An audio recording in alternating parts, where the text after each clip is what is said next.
अब देखो, अब एक नई चीज आएगी जिसे हम बोलते हैं, मैं बोला था थोड़ी देर पहले, रिक्तिका। रिक्तिका या वॉइड बोलते हैं इसे। अब जरा ध्यान से समझो, इसको मैंने लिखा है चतुष्फल की छिड़। एक ही शब्द है, चतुष्फल की छिड़ या चतुष्फल की रिक्तिका या टेट्राहेड्रल वॉइड। मैंने टीबी लिखा है टेट्राहेड्रल वॉइड, चतुष्फल की रिक्तिका। अब इनको समझो, इसकी परिभाषा मैंने लिखी है यहाँ। यह 4 परमाणुओं से घिरकर बना होता है, ठीक है। अतः इसकी समन्वय संख्या 4 होगी, ठीक है। यदि कोई भी आयन चतुष्फलकीय छिड़ यानी रिक्तिका में उपस्थित है तो उसकी समन्वय संख्या 4 होगी, समझे। यानी चतुष्फल की रिक्तिका क्या है, 4 परमाणुओं से घिरकर बनी हुई रिक्तिका को हम चतुष्फल की रिक्तिका बोलते हैं। इसकी समन्वय संख्या 4 होगी, मैंने लिख दी, ठीक है। अब चतुष्फल के अब बात आती है अष्टफल की रिक्तिका। अष्टफल की रिक्तिका या अष्टफल की छिड़, ऑक्टाहेड्रल वॉइड, ओबीबी बोल देते हैं शॉर्ट में। ध्यान रखना, ये 6 परमाणुओं से घिरकर बना होती है। इसमें समन्वय संख्या एवं उपस्थित मतलब समन्वय संख्या जो होगी वो 6 होगी, मैंने लिख दिया 6, ठीक है। और छिड़ के सापेक्ष 6 परमाणुओं के केंद्रों को मिलाने पर अष्टफल की संरचना प्राप्त होगी, अतः यह अष्टफल के छिड़ कहलाएगी। होती तो और भी है रिक्तिका, लेकिन तुम्हें 2 से मतलब रखना है विशेष तौर पर। अब सबसे पहली बात तो ये है, जो एक सबसे खास बात है, कि किसी भी इकाई सेल में चतुष्फल की रिक्तिकाओं की जो संख्या है वो हमेशा घटक कणों की 2 गुनी होती है। यानी चतुष्फल की रिक्तिका बराबर, लिख लेना इसे, चतुष्फल की रिक्तिका बराबर 2 गुणा घटक कणों की संख्या, और अष्टफल की रिक्तिकाओं की संख्या बराबर घटक कणों की संख्या। अष्टफल की रिक्तिका उतनी ही बनती है जितने घटक कण होते हैं, चतुष्फल की रिक्तिका हमेशा 2 गुनी बनती है जितने घटक कण होते हैं, ठीक है। और भी रिक्तिकाएं होती हैं, लेकिन मैंने तुम्हें यही बताया है। अब हमें इन रिक्तिकाओं को पहले तुम ये समझो कि दिखाई कैसे देती है। देखो कैसे 4 परमाणुओं से मैंने यहाँ बनाई है, यहाँ तो मैंने बनाई, देखो ये जी, ये बनाई है, ऐसे दिखाई है, लेकिन यहाँ समझ में नहीं आती। मैं बुक एक बुक है मेरे पास, तो उसमें देख लेते हैं। देखो, ये समझने का प्रयास करो। ये किताब बुक है, इसमें 2 तरीके के गोले दिखाते हैं, एक इस कलर के और ये दूसरे कलर के। इनकी एक लेयर बनाई मैंने भाई, एक कैटायन एक एनायन, एक कैटायन एक एनायन, इस रेशो में हमने एक लेयर बनाई। अगली लेयर मैंने इन घटक कणों के बीच वाला जो स्थान है उसमें रखी है, और फिर अगली लेयर जो है मैंने इनके बीच का स्थान है उसमें रखी है। तो तुम जरा ध्यान से देखो,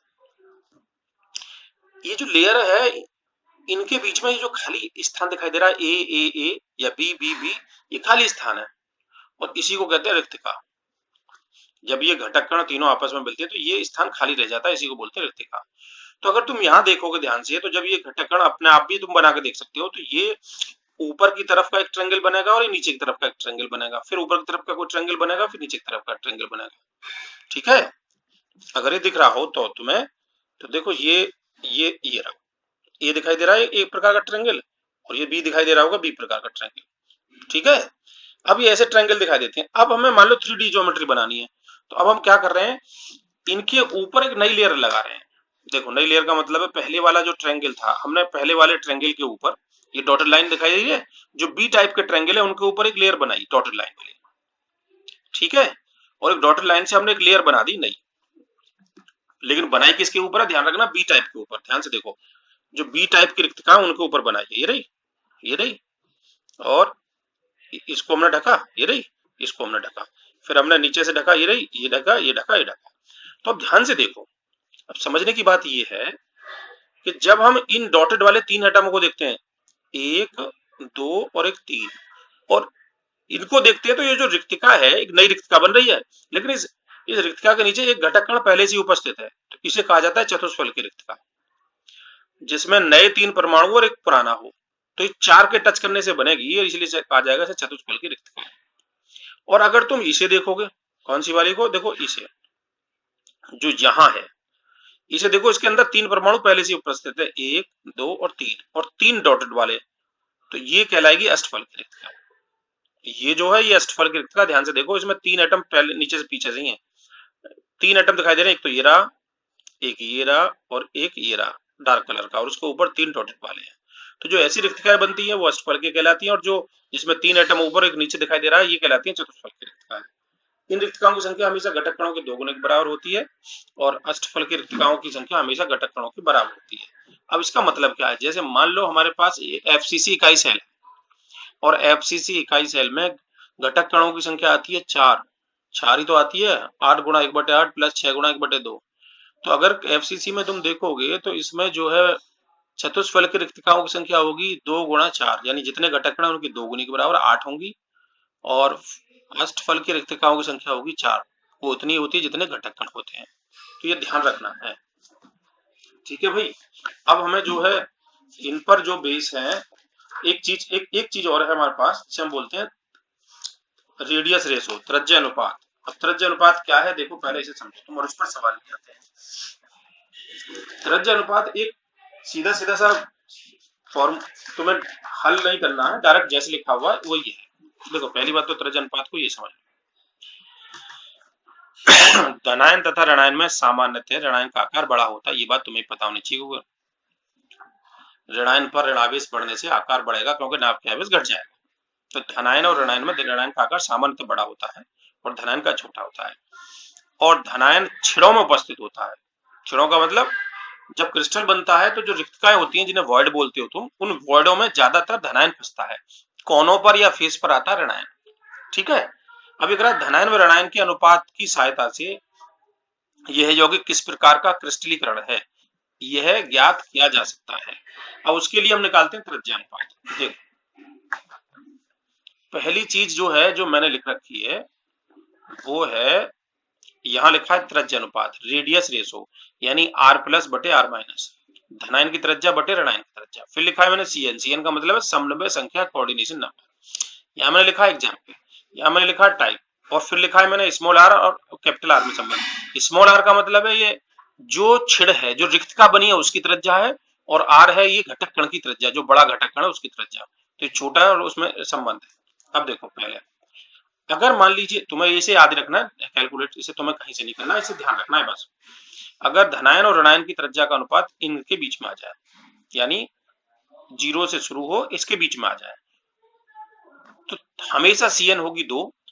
एग्जाम्पल के तौर पे BeCl2 लिख दिया है, और ऐसे यौगिक की संरचना होती है रेखीय, और R और R के बीच कोई संबंध नहीं है। अगर मान लीजिए ये रिलेशन धनायन और ऋणायन की त्रिज्या का अनुपात 0.155 से 0.225 के बीच आ जाए, तो ये 3 होगी क्या, समन्वय संख्या।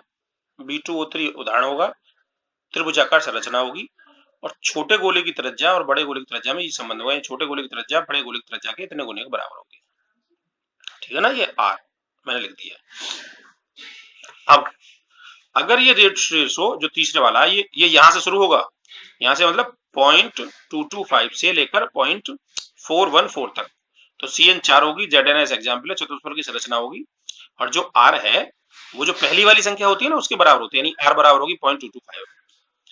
अब अगला रिलेशन देखो, संख्या है 0.414 से 0.732, अगर यहां से ये यहां जाएगी और ये अगली वाली संख्या हो जाएगी, तो Cn आएगी 6, एग्जाम्पल NaCl, अष्टफल की संरचना होगी, और जो छोटी गोले की त्रिज्या वो पहली वाली वैल्यू के बराबर होगी। अब अगला यहां आ जाएगा और ये 1 तक आएगा, तो 8 आ जाएगी, ये CsCl है CgM, और BCC प्रकार की होगी, और स्मॉल r इक्वल टू ये हो जाएगी। तो ये तुम्हें याद रखना है बस। अब इसका हल और इससे फायदा नुकसान क्या है, देखो मैं तुम्हें बताऊं क्या है। एक सवाल मैंने लिखा है, देखो तुम जरा ध्यान से देखो, यदि किसी आयनिक यौगिक में A प्लस की त्रिज्या, धनायन की त्रिज्या कितनी 50 pm और B माइनस की त्रिज्या कितनी है 100 pm, तो समन्वय संख्या ज्ञात करो। अब देखो कैसे करा है, समझने का मतलब ये है कि हमें हमेशा धनायन की त्रिज्या को ऋणायन की त्रिज्या से डिवाइड करना है। तो धनायन की त्रिज्या बटे ऋणायन की त्रिज्या बराबर कितनी है 50/100, देखो 50 धनायन की ऋणायन की 100, इतना आ गया 0.5। अब ऊपर वाला जो रेशा है इसे देखो, मतलब जो ऊपर वाला आंसर जो आया 0.5, इसे देखो किस रेशो में आता है। अब रेशो में देखो 0.5 है, तो तुम चेक करोगे 0.5 इसमें आएगा, 0.414 से लेकर 0.732 में तो आएगा 0.5, इससे बड़ा है इससे छोटा है, तो Cn कितनी होगी 6, ये मतलब है इसका। और अगर कोई पूछे कि एग्जाम्पल कैसा होगा, NaCl प्रकार के जितने भी यौगिक हैं वो इसमें आ जाएंगे। और संरचना कैसी होगी अष्टफल की, अगर Cn 6 है तो अष्टफल की संरचना भी पूछ सकता था कि उसकी समन्वय संख्या कितनी होगी और संरचना कैसी होगी, संरचना हो जाएगी अष्टफल की, समझ गए। अब देखो एक सवाल और लिखा है मैंने, जैसे यदि AB की संरचना NaCl प्रकार की, तो क्लियर पता चल गया कि NaCl प्रकार की है। तो जो रेडियस रेशो NaCl प्रकार के लिए, देखो यहां से समझ लेना NaCl प्रकार के लिए रेशो ये है, ये भी याद रखना है। उल्टा भी समझोगे NaCl टाइप का तो CN6 होगी, कोई भी अगर NaCl टाइप बोलता है तो CN6 होगी, और रेडियस रेशो होगा ये। अब वो कह रहा है यदि धनायन की त्रिज्या A प्लस की त्रिज्या 100 pm, तो B माइनस की अधिकतम त्रिज्या बताओ। अब देखो हमने फॉर्मूला लिखा R प्लस बटे R माइनस, और क्योंकि NaCl प्रकार का कहलाया तो उसके लिए रेडियस रेशो ये है NaCl के लिए। और NaCl में जब ये रेडियस रेशो आता है तो ये आता है। अब हमें चाहिए क्या ऋणायन, तो इसको मैं इधर ले गया, इसे ट्रांसफर कर दिया, तो R माइनस की बटी आ गया। अब देखो अगर ये अधिकतम पूछता है क्या, R माइनस की वैल्यू, तो अधिकतम पूछता है तो न्यूनतम वाली संख्या से डिवाइड होगा, और अगर न्यूनतम पूछता है तो अधिकतम से डिवाइड होगा। तो उसने अधिकतम पूछी है तो मैं इन दोनों में से जो न्यूनतम संख्या है उससे डिवाइड कर दूंगा, आंसर आ जाएगा। समझ गए। और अगर ये अधिकतम की जगह न्यूनतम पूछता तो मैं 0.732 से डिवाइड कर देता, आंसर आ जाता। तो ये सवाल है और तुम्हें जो समझना है।